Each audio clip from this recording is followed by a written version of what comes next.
Greetings, fellow slinging agents in the wild. It's your trusted liaison, Brian, welcoming you back to the show, and with it, as promised, the epilogue of our homebrewed scenario acquired taste, proof of concept. But first, let's get the shout-outs out of the way. I want to welcome our newest YouTube subscriber, Platinum Patrick. Welcome to the show. On to the comments we have from good listener Balent Babos, who comments on the finale. Can't wait to hear what will happen with them. This last event was a pretty close call for the agents. Yeah, close is one way to describe it, Balent. Can't wait to hear your thoughts on the epilogue. Now, on to a little clarification. When I mentioned on the previous intro about this being an event that's 5 years underway, what I meant was in-game, not actually 5 years in the real world. Of course, when you're in this game, who knows which reality is the real world, right? Anyways, it's all in-game, and all those revelations will begin to drop if, plenty of them have already, just little bits and pieces, and I know a few of you listeners out there have started to pick up on them, and who knows, maybe we might even have a few of them tucked away in this epilogue, and this is only part one. But like I said, I want to pay off the long-term listeners and have them see this all, and then eventually what we'll do is I do want to get together with the other hard slingers of yore, and we'll kind of go over the intricacies of this plan that we've got going on. So kind of like how the X-Files used to do the whole mythology, I want to make sure that we don't lose anybody along the way, and if there's anything that we mentioned, I'll be more than happy to answer that in the comments. Write into the show at rollthehard20podcast@gmail.com. Drop me a comment over on the YouTube channel at rollthehard20. I'll answer all your questions. I just don't want to put it out there on the air if it hasn't already been revealed. All right. Remember, if you like the show, please pass it on. Let's get our numbers up. You can find us over on YouTube at rollthehard20. I think I just said that. And we're out on all major and minor podcast apps, so you can find us there too. And let's not forget to warm up our dice and top off our glasses. Roll the Hard 20 presents our epilogue, Proof of Concept, Part 1. Enjoy.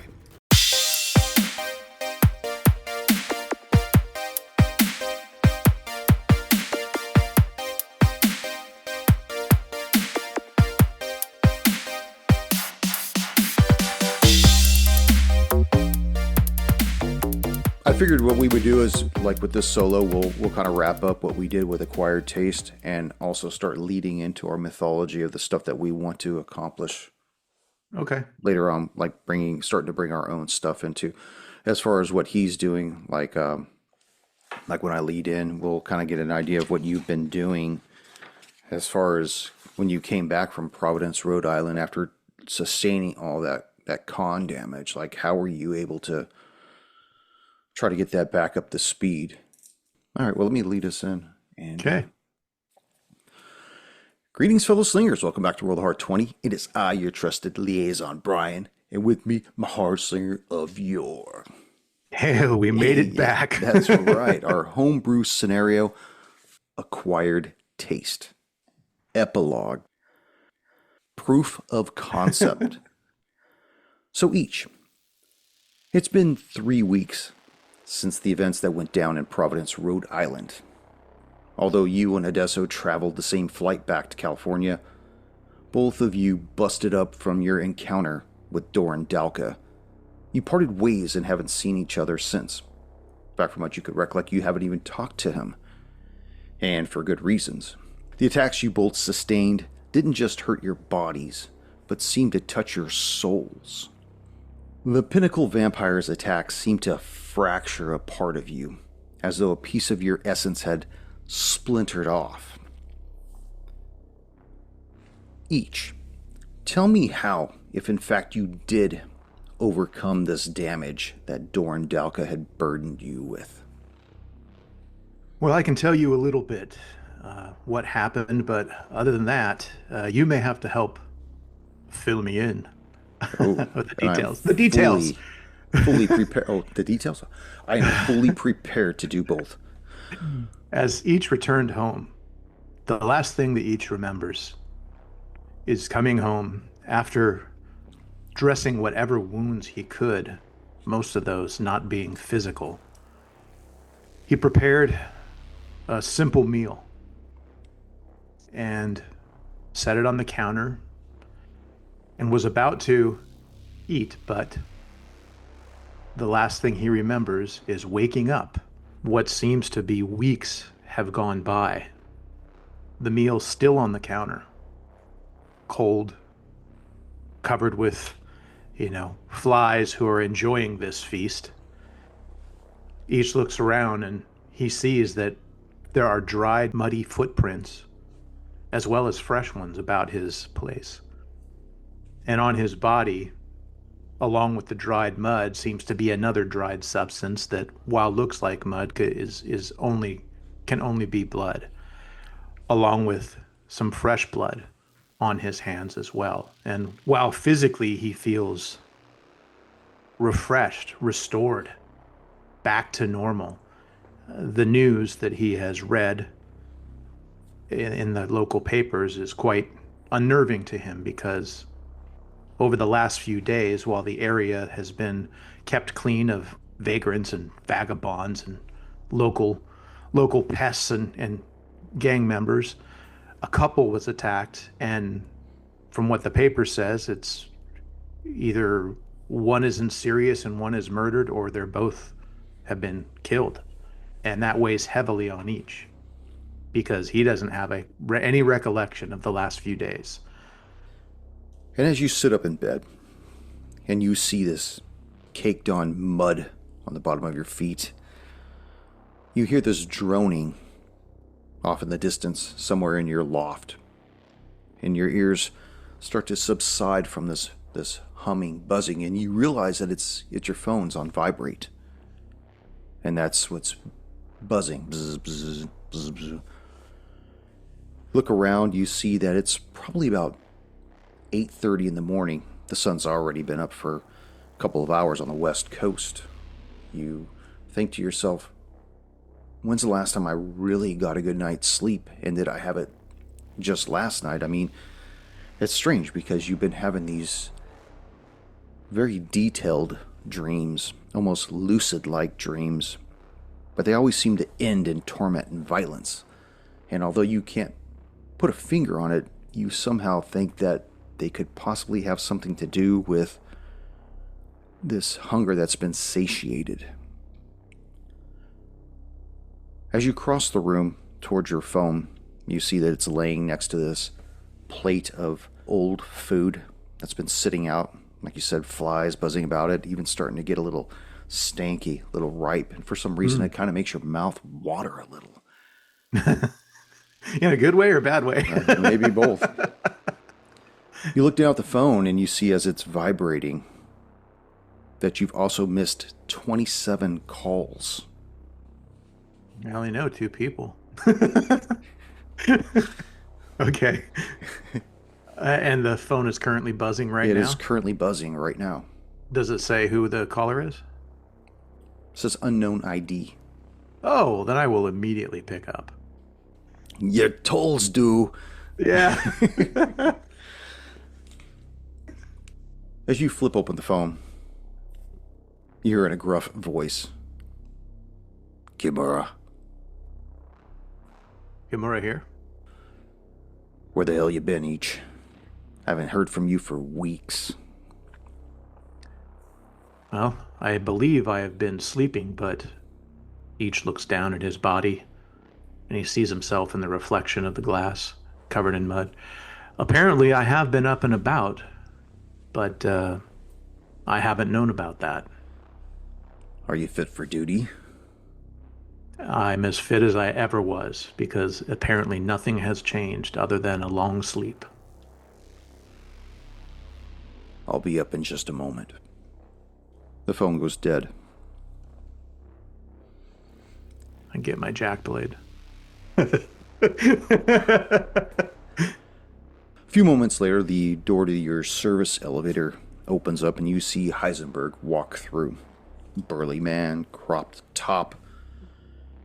Only behind him is this thin man, kind of wiry, short, light brown hair, blue eyes. Looks like he's got a beard but it's spotty, it's patchy. Probably his best attempt at trying to grow facial hair. The man looks to be in probably his early 20s, and he's got a backpack slung across one shoulder. Is he someone I recognize? No. Okay. No.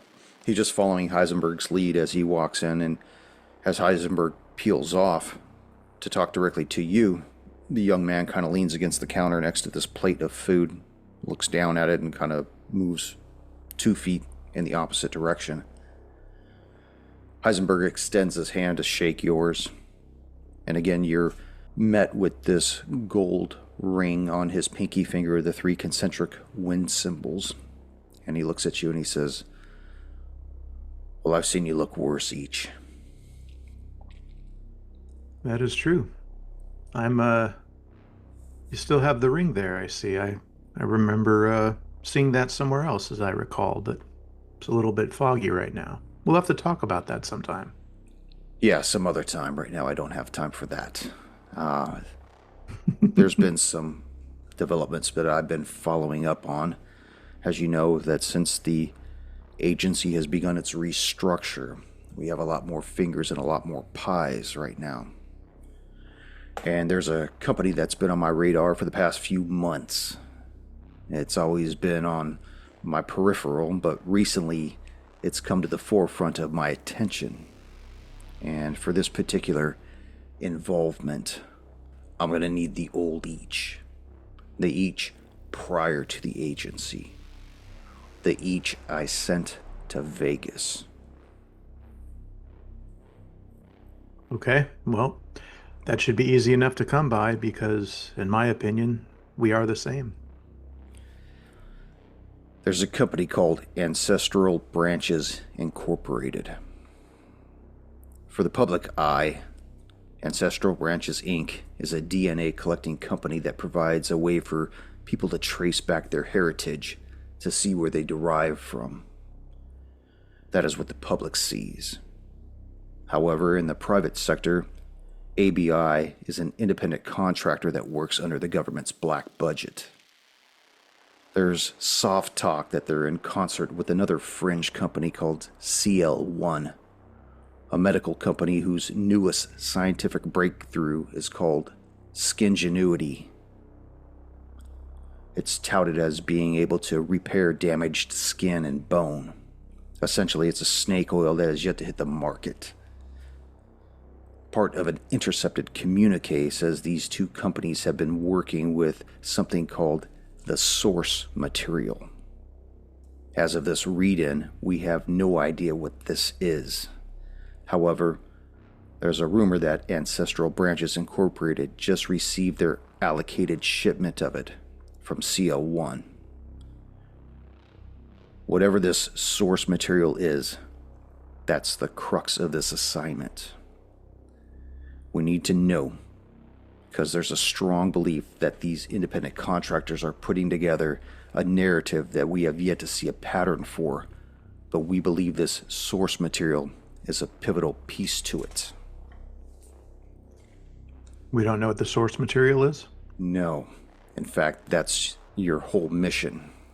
You're to infiltrate Ancestral Branches Incorporated under the guise of technicians from SoCal Edison.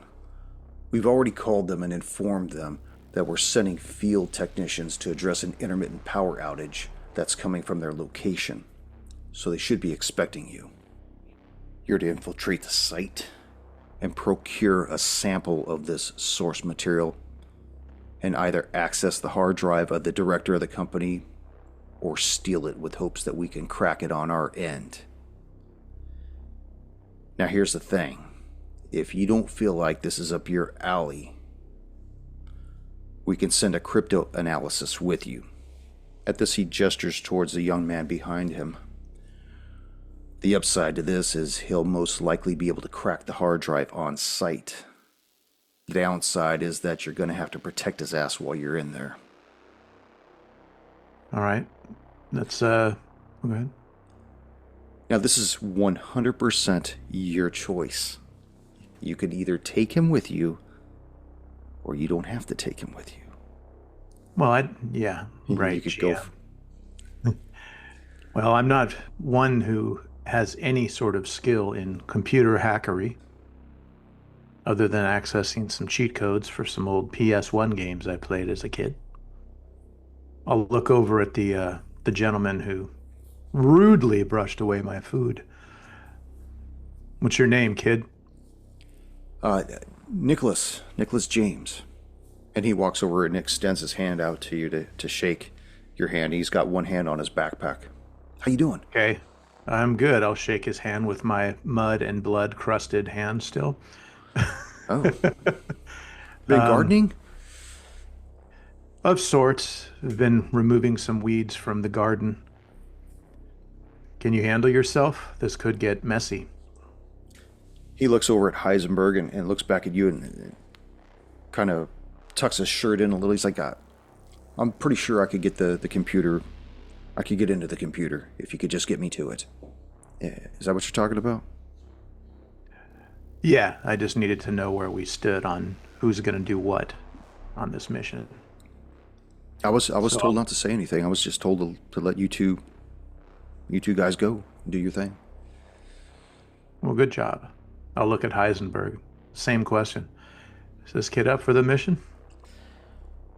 Well, like the young man said, he could probably crack that hard drive and get the data off it on site. But he's not a field agent. He doesn't come from your kind of background. Okay, well, you know that besides Adesso, most people that team up with us don't fare so well. Are you okay with that, Heisenberg? I don't have the luxury of picking a team right now. I need men that could go out there and get the job done until we know what it is we're dealing with. In that case, we're all expendable. We've all basically signed the proverbial dotted line. Okay, well, I feel up for it. If you're comfortable with me, though I appear a little frazzled, I feel very focused. I'm ready to undertake this. If you're ready to go, kid, are you ready to go? Yeah, I'm ready. And Heisenberg looks at you and he says, you'll both be going in as technicians from SoCal Edison Company. There to inspect an intermittent power outage that's centered on this location. Now they're expecting you. Here are your credentials. And he extends his hand with a laminate and folded papers. Each. We need to verify their proof of concept. I'll bring it back one way or the other. There's an Edison car out front. The key's in the ignition. He leaves, lets you go, and you start making your way, following the instructions on the paper. And 2 hours later, you find yourselves on the east side of the City of Industry near Diamond Bar. Industrial buildings give way to commerce buildings set on large, landscaped acres, with the San Jose Hills making a picture-perfect backdrop. Traveling along East Valley Boulevard, you make your exit and find yourselves traveling up a windy gravel road that leads to a fenced-in, well-landscaped plot of land. From what you can see beyond the fence is a single-story structure that occupies the rear portion of the manicured grounds, with a parking lot in front of it with 4 cars parked sporadically about it. A checkpoint guardhouse seems to mark the only point of entry through the perimeter, and you see that there are 2 guards in the shack. One of them gets up from a seat and makes his way towards the door of the shack as he watches your car approach. Okay. Kid, you need to throw out any technical jargon. You let me know. Otherwise, I'm just going to tell them that we're here to... Actually, what are we here again to do? For the intermittent power outages that seem to be deriving from this location. Were we causing that, or are they causing that? Yeah, you get the idea that Heisenberg or the agency is causing this thing to happen, or it may not even be real. Are my credentials the same name as mine, or? Yeah, but it says you work for SoCal Edison. Okay, just checking. Okay, so we pull up and I'll show my badge and say, hey there, we're here to help fix the intermittent power outage you guys are going. You guys experiencing some kind of trouble, I take it, huh? No, we've got you down here on the visitors list, but honestly, I've talked to the technicians up there and the director, and nobody seems to know what the hell you guys are talking about. We haven't experienced one outage yet. So, I don't know what you guys are hoping to find on site. How long you think it's going to be? Well, if y'all don't need us here, we can take off. If I don't want to trouble you. No, it's all right. I don't want to. And he looks back at the other guard. The other guard. He's thumbing through some kind of a magazine. Says, "Just let him go. It's been a dead day all day, anyways. And by the way, just so you know, it's a weekend. Oh, okay. Yeah, it's a Saturday. Wonder they're grumpy. Yeah. What kind of idiots have to work on the weekend? Bunch of blue-collar working class bums. Here's your badge there, old yeller. Now, is that a racist joke you're doing? No, I was just doing figured, a country accent. Yeah, I was doing a country accent, of course. Just making sure. Just head on up the gravel road there. See the receptionist up front. She'll be more than happy to help you with any further questions you may have. Appreciate it, man. Thank you. We'll see you. He hits the buzzer. The gate opens. And you find yourselves making your way up to the parking lot. As you approach the building, you notice there are very few windows, all of which are extremely darkened. And on the right side of the building, you can see that there's a large bay window that has an outwards curve to it, giving the building an almost eye-like look to it. You find yourselves standing in front of a set of tinted glass double doors. Okay, we'll go in. Real quick, were those guards just security guards or were they armed guards? They were armed. Right. Oh, okay, that's not good. Hopefully, I was hoping that they wouldn't have any arms. All right, we'll grab our gear, whatever that is that the guys do to check electronic equipment. I'm sure the kid's got his gear, and we'll go on inside. Yeah, and you guys are wearing uniforms as well. They were supplied for you as well. You enter this building, and you're greeted by soft white walls as your face is buffeted by the cool, recycled AC. The reception room itself is 20 foot square of cold granite flooring. A dark, curved desk occupies the back wall with two doors behind it, one on the left and one on the right. I know what you're thinking. What's that? The drawing. Oh, no, it's beautiful. Okay, is there a receptionist that we can go talk to? And seated behind the desk is a well-dressed woman with glasses, her salt and pepper hair pulled back in a tight bun. As you approach the desk, she removes her glasses and asks, "May I help you?" Yes, ma'am. We were called to take a look at some power outages you guys have been having. Oh. Intermittently, I hear. Doesn't sound like you guys know what's going on. We're here to help. Yeah, I don't understand. We haven't really had anything go on here, but power company, you say, huh?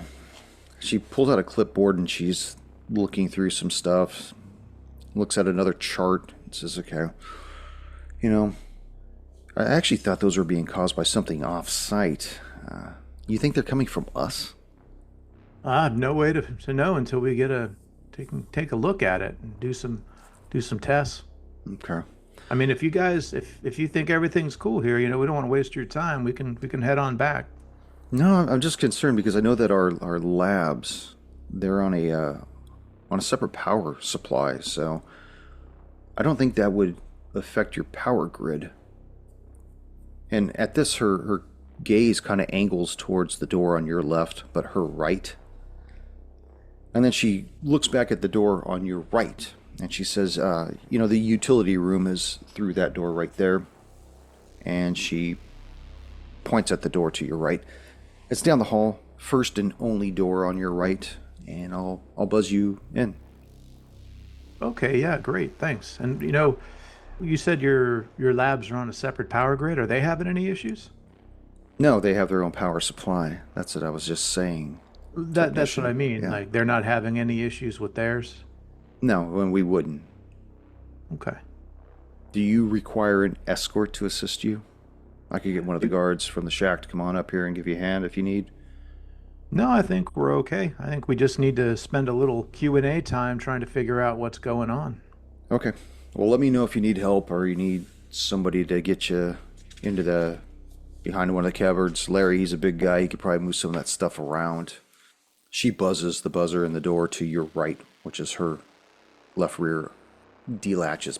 Okay. And which room is it again, you said? First door on the right, Okay, the great. only door on your right. Okay. So we'll proceed, go through the door, and then, yeah. The door opens onto a 20-foot long hallway with a door 15 feet up on the right and another door all the way at the end of the hallway. Okay, and this is what I was actually asking her at. I guess she didn't realize that I had the map ahead of time. Do we know which door that has the terminals we got to check out or whatever? She said that the utility room was the first door and only door on the right. Okay. As you enter the hallway, the door that she admitted you through closes softly behind you, and you just hear a soft humming throughout the whole building, just a low, but it's really soft. It's if you didn't know it was there, you probably wouldn't pick up on it. Just a low humming, droning noise. Okay. Hey, kid, do you have the schematics for this place? Yeah, Heisenberg gave me a copy of the blueprint layout. I didn't want to say anything in front of her, but here, you take a look at this. This doesn't make any sense. Yeah, I was thinking the same thing. We went through the right door, and then there was a left door. But on this schematic here, and each points to it to show the kid, doesn't say there's a door here. It's just blacked out. I don't know Yeah, if I it's like almost that. like it's incomplete or something. It doesn't make sense. You think they could have built on after or not disclosed what they were doing? I don't know. This is all par for the course, kid. This is the way these things go. We're lucky we have this. Yeah, I'm just an analyst. I just do stuff behind a computer. You just Well, tell me, are we really checking for a power outage here? So let's get you to that computer and find out what's going on. And you know what you need to do here, right? You're here to acquire some information. yeah, you get me to the terminal and I can make it happen. Well, let's go find that terminal first of all, and we're going to plunk you down. Then I'm going to find out what those black areas are. Okay.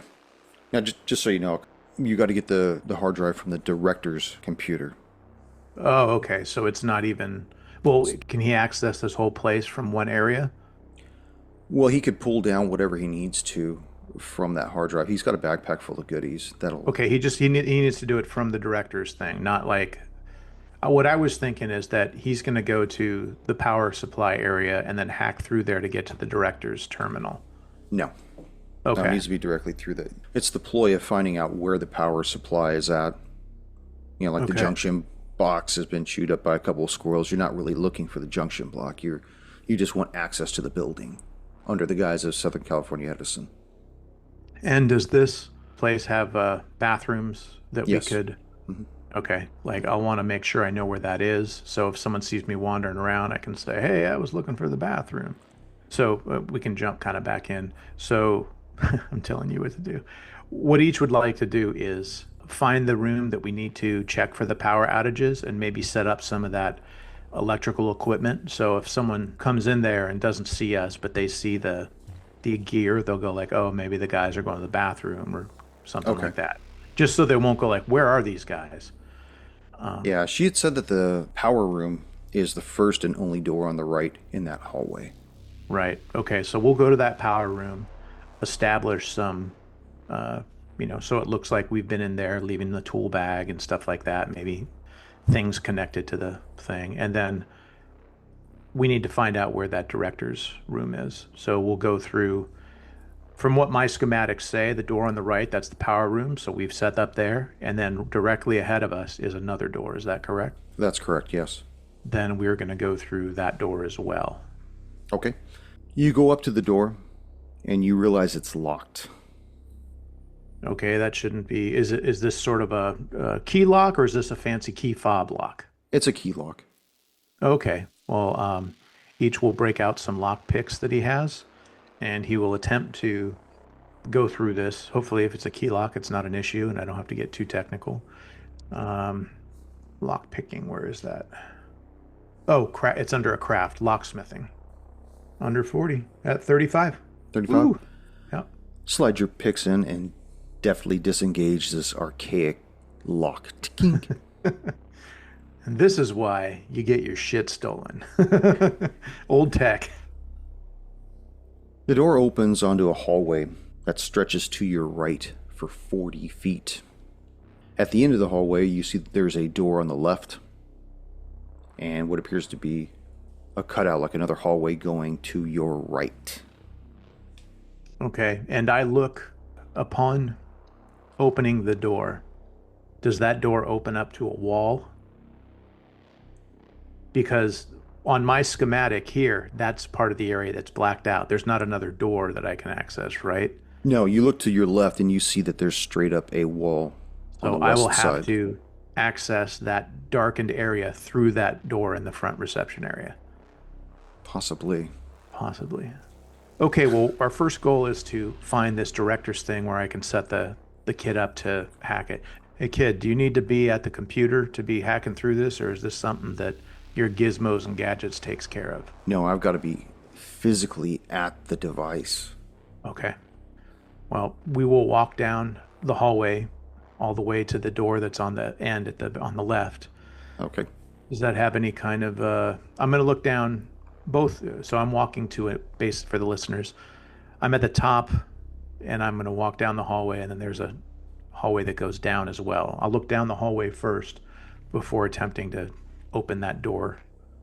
You look down the hallway to the south and you To the see south, that yes. you see that there are 3 doors. One is 10 feet down. Another is 25 feet down. And the other is 40 feet down, which is at the very end. And all 3 of those doors are on the west wall. Okay. Well, we'll check the door that's closest to us first, the one at the top of this hallway Okay. to the north. And does that also appear to be a janky lock, or is it? No, that one's actually unlocked. Oh.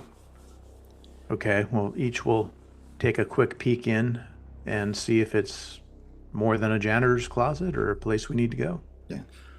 You open the door and you see that it opens onto a room that's 15 feet square. You see that the entire north wall looks like a giant sectional door that goes up into the wall. And as you're looking around, you see that there's a panel right next to the door that you've opened. It has 2 silver buttons, one above the other. There are no numbers or letters at all.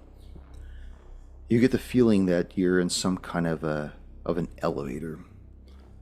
But I want you to make an observation check. Okay. 36 under 72. You see that in the metal flooring of this elevator, there are deep grooves that have been gouged into it, as though something from the northern wall may have been drugged through and onto the center of this freight elevator. Is it grooves like built-in grooves? Like they use this frequently, or is it like scraped, like I dragged something across this floor? It's like something's been drugged across the floor. Okay. Okay. All right. Well, while this sounds interesting, I mean, we're looking for the director's room. Well, I don't know if the director would have his stuff hidden in the underground bunker, but this is Delta Green Rider campaign. Yeah. We all know who has a bunker underground. Okay, well, we know that we can come back here. Each wants to proceed south and check the doors on the left side, the west side. West side of the map that we have here. There's 2 of them. Yeah, you open up the first door, and it opens onto a 15-foot square room. And you can tell immediately that this is a restroom. You see there's 2 stalls, there's a sink, there's a trash can, paper towel dispenser. I take a quick peek down below the stalls. Is anyone in there? No, there's no feet underneath there at all. Okay. Okay, just making sure we don't get surprised by anyone. Then we'll exit there and then check the room directly, 15 feet below to the south again. This door opens onto another 15-foot square room, and you see that the west wall is occupied by 20 lockers, 10 on top of another 10. There's a bench in front of them that stretches from north to south. You see that there's a gem bag sitting next to the floor. There's a mirror against the north wall. Basically, this must be some kind of a... for the employees to change. Okay. Does there appear to be a lot of stuff in the lockers? Are you Like going it's through the Saturday. lockers? Or... Yeah, I know it's a Saturday, so I'm expecting maybe not too many people or none, hopefully. No locks on them or anything No, like there's that? no locks on them. Tell me what you want Okay. to do. You would just want to start thumbing through these things, or Well, I'll check the gym bag first and see if there's any sort of, key cards or anything that we might need make a luck later roll. on. Okay. 11. 11. There is a key card of sorts in there. What it goes to, who knows?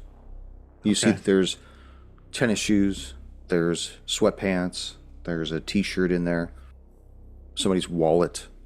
Okay, I'll check that out real quick. Is it anything of note? Do I recognize the name? No. No, it's Thomas Archer. That's Lives all I in was checking California. for. That's all I was wondering. Well, so to the kid then, do you have any? I have my lock picks, but in case we get around any other kind of electronic locks or anything like that, do you have any of that sort of thing in your bag of tricks there, or do we need to start taking key fobs from people that we hopefully never find and Well, keeping those? it couldn't hurt us to take something that we found. I mean, I could try to access certain things, but it's all a matter of the percentile if I'm able to get into it or not. Roll high enough, yeah.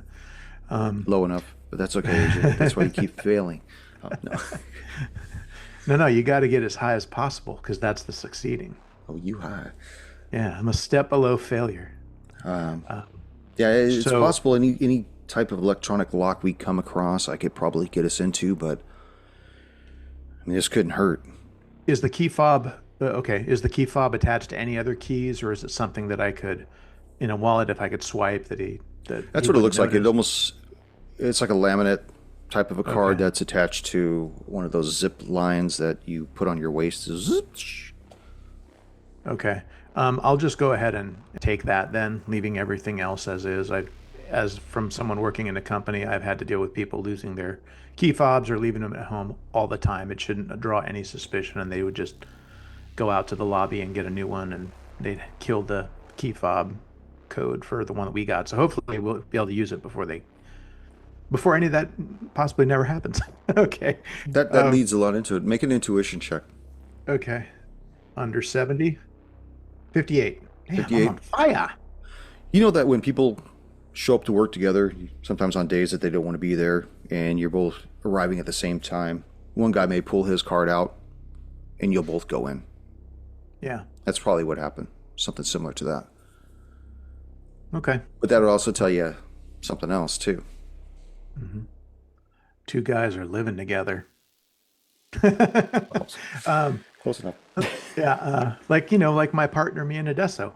And maybe you, kid, play your cards right. I ripped it out. Each will take note of some of the lockers and sort of do a search and see if there's anything of note in there, potentially to count how many people might be here at this facility, but also in case there's any other things that we need. But I don't think our clue lies here. Okay. You pop open a couple lockers, and you see that the majority of them all have white lab coats in there and lab shoes. Okay. There's a few Alrighty. that don't. Okay. A quick search of these lab coats don't have any other like name badges or something or No. Okay. Okay. Well, we can always come back here if we feel that we need to search a little more, but for some reason each feels that their time is of the essence here and we need to get the kid set up doing his job before AHBL all hell breaks loose. So each will proceed down the hallway to the last door. From what my schematic says, is an oval, elliptical sort of room. Maybe a director would have something fancy like that. Possibly. As you approach the final door, you see it has a plaque on it that reads, Director. Oh, what's the director's name? There's no name on it. Really, just says director? It just says Director. Yeah. Oh, he's an auteur, like Kobala. Director, that's all you need to know about me. I'm a symbol. Okay. um, is this door lock appear to be something fancier, or is it even locked? This door is locked as well. Is it a key lock or a key fob lock? It is a key fob lock. Well, I will listen at the door just to make sure there's no one there inside typing away on their computers. Okay. That would be a alertness. Yes. Okay, alertness is a good one. So, 59 under 60. Holy shit. The only thing you hear is the continuous humming of the building itself. Okay. Well, it's a director. I'm sure that those slackers don't work on the weekends like us blue collar guys, right, Handler? Yeah. All right. I'll vainfully attempt to hold that person's key fob up to the door to see if it opens it. Nothing. All right. Hey, kid, this Yes. seems to be the director's office. I think you need to be here. Do you have a way to bypass this, or am I going to have to cut through some hinges? Let me see if I got something in my my bag of tricks here. And he pulls out almost looks like a credit card type thing. Mm-hmm. It's attached to a flat harness, like a wire ribbon that's attached to it, and it goes into something that looks like a mini calculator. He holds the fob up to it and does a few things with the calculator-esque looking device. I can't get it. You know, I could try this again, but I'm probably going to take it with a minus 20 if I try it again. Well, I can throw out that gold doubloon I got if you want to try it again, kid. Let me try it on my own merit first there, Agent. 5. The lock disengages. Oh, See, you can hold on to your funny money. I think I got this. thanks for showing me how to do it. He does step back. He doesn't want to be the first one going through the door. That is our generation today. Each will open the door and duck real quick. As you open this door, you see it opens onto an unusual design. Entering the office through the door on the east side, you immediately notice that the office is oval in shape and that you've entered through one of the oval's narrow curves, the one in the east wall. The director's office is clinical white with gray marble flooring that looks like it was cut from a large slab.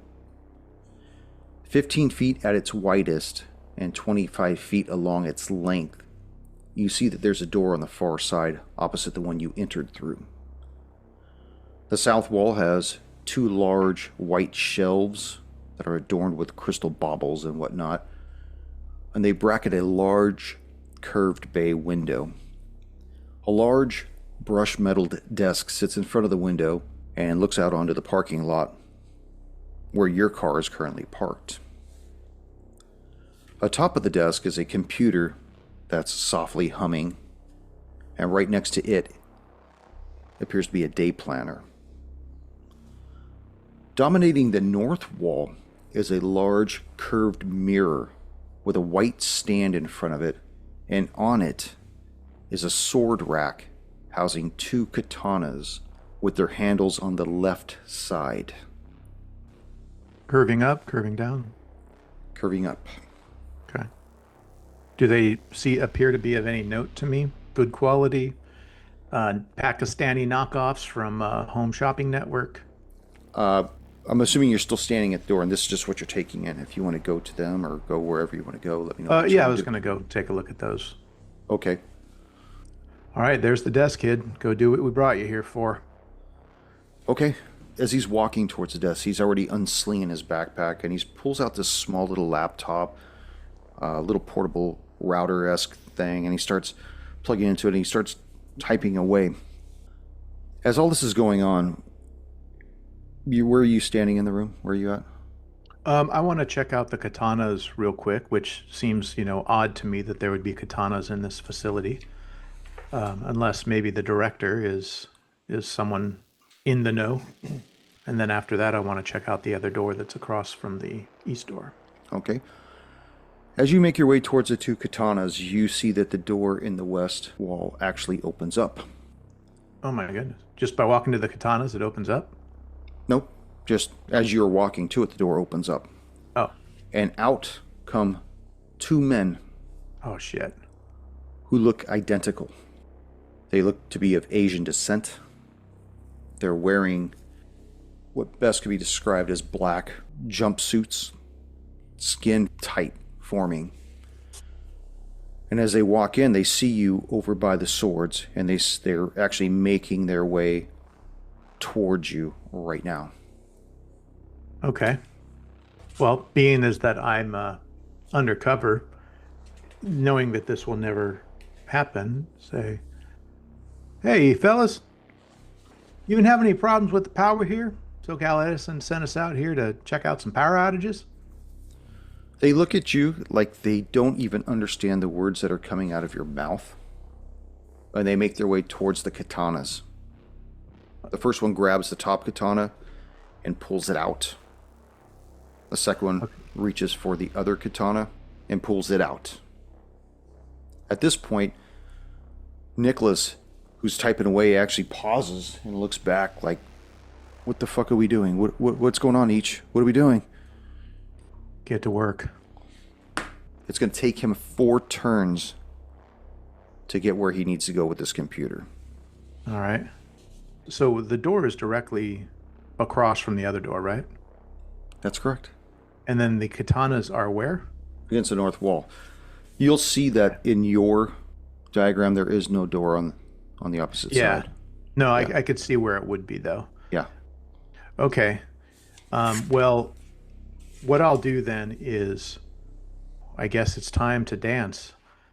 Each will. They didn't fall for my thing. Do they appear to be Japanese? They are of Asian characteristics, but they look Okay. identical. Well, like twins, or just because they're Asian? And they only half look like me because I'm only half Asian. Then I can only give you half the answer. Racist.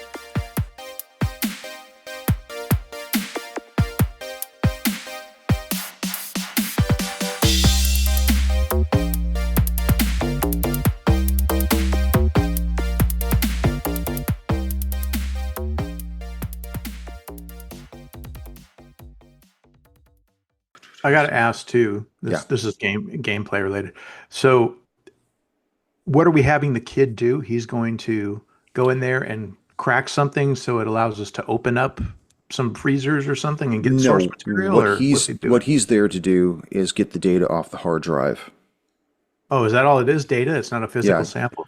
No, you need to get a physical sample, but okay. he needs to get the data off the hard drive of the director. Okay, so it's got like their cooking instructions and the thing they cooked. Okay. Right. Or okay. A piece of it or whatever. Something. Yeah. And that's where I wanted you to say, either you could go there and steal the hard drive, or you could go there and escort this guy and he could get into the hard drive, No, I don't want to ruin it for you, but I plan if shit gets hairy, just leaving that guy there. I figured. Like, I know you. You're just like me. It seems. Well, no, it just seems. It's highly like probable he was Ichi would designed to do. be left behind. Like get the. Well, I'll try to save him like I do with. I tried to save the bum, but if shit goes down, he may have to get silenced, and then I'll grab whatever zip drive and shit like that. Like I can't risk saving this nobody. If he gets the info, then all right, let's go. Give it to me. I'll hold on to it. But okay. I'm just throwing that out in case you want to play with that or have a choice for each. Yeah, we'll run through it and let you. How old is he? This is what's up? How old is he? 27. Oh, he's not that young. Okay. Yeah, he's born in 98. So. All right. Thank you for joining us once again on Roll the Hard 20 podcast. Remember, you can find us and subscribe to the show on Apple Podcasts, Google Podcasts, Spotify, Pandora Radio, iHeart Radio, Amazon Podcasts, and Audible. And if you like what you're listening to, be sure to leave us that 5-star rating and review. Don't forget about our YouTube channel at Roll20. So if you're into watching and you want to help support the show, then head on over and hit that subscribe button. It really does help the show out. We can also be found in the wild on Facebook, Instagram, and Twitter, so don't forget to look for us there and check us out. You can also contact the show directly at rollthehard20podcast@gmail.com or head on over to the website at rollthehard20podcast.com, where you can download the current show directly, pick and choose past shows from our archives, or view our galleries. We've got a lot of stuff posted over there, so check us out. And finally, join us on our Patreon at patreon.com/rollthehard20podcast, where you can become a hard slinger and pick up swag. So until next time, keep your dice warm and your glass topped off as you roll those hard 20s.